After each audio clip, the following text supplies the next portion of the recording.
Guys, and welcome to another normal versus upgraded. As you can see here, we have Remy, and let's get into the main stat.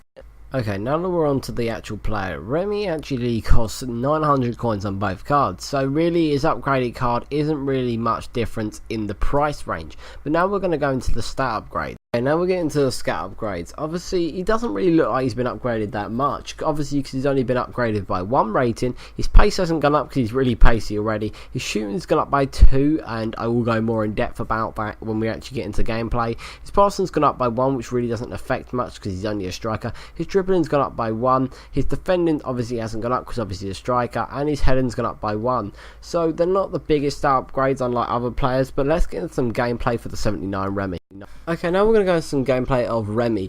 On his normal card, so his 79 card, I found that it was really hard to try and attack with this guy. I'm not entirely sure what his work rates are. I believe there's something like medium, low, or high medium, or medium. I'm really not entirely sure, but personally, if I had a view from him, I would accept that his work rates be medium because it was really hard to attack with him. I found that he was at the halfway line most of the time, but his heading was amazing. As you can see in these clips, being 6'1" or so is absolutely brilliant, especially when you're black as well and called Remy, and he had a cracking shot on him, especially with his right foot, but not so much on his weak foot, because obviously his weak foot was only 4-star skill miss, but I didn't really see that. Now his all-round performance for 900 coins was worth it, but now we're actually going to get onto the 79 rated card. So before that, just going to show you some more clips, because obviously Remy is a headering beast right there. So now we're actually going to get onto the 80 rated player, I should say, the 80 rated version of Remy. Get into the gameplay of the 80 rated version. In all honesty, I found that the 80 rated version was really just pretty much similar to the 79 rated version. I didn't see any difference. I really found that both of them were a bit sluggish when it came to running. Even though they have 91 pace, I don't know why, I just felt them really sluggish. I haven't got as many clips for the 80 rated version, but I did score 10 goals in 5 games because for some reason half of it's corrupted. But in general, I just found them both pretty similar. They both had a little bit of a struggle attacking with the 80 rated version, not as much as 79 rated.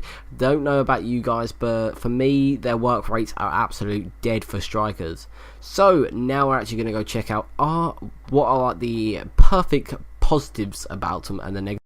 So the 79 rated was obviously cheap, obviously the same as the 80 rated version.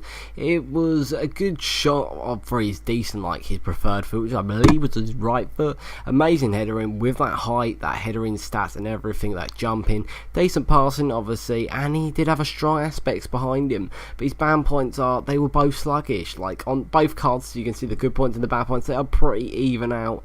Well, technically, yeah, they are all the same pretty much, because literally these two cards were no different, not in price, not in anything. To me, it was like buying the same card, except the work rate maybe a little bit better on the upgraded version, but he was always out of position though. That was the worst thing about him. So guys, is the upgraded card worth it? No, it isn't. You are paying the same amount of coins for pretty much the same player. Maybe a few stats higher, maybe a few stats lower. It really doesn't matter in all honesty. The work rates are about 2% higher. More attacking, I should say, on the higher rated version. But all round, guys, I don't recommend either of them. In all honesty, he might be good for you guys, but he was really shite for me. But guys, if you've enjoyed this video, make sure to hit the like button, subscribe if you're new around here, and make sure you leave a comment of all the players you want me to try out next. I'm thinking of trying Rafael Morrison with his upgraded inform card, which would be absolutely awesome. So I'll see you next time, guys, and au revoir.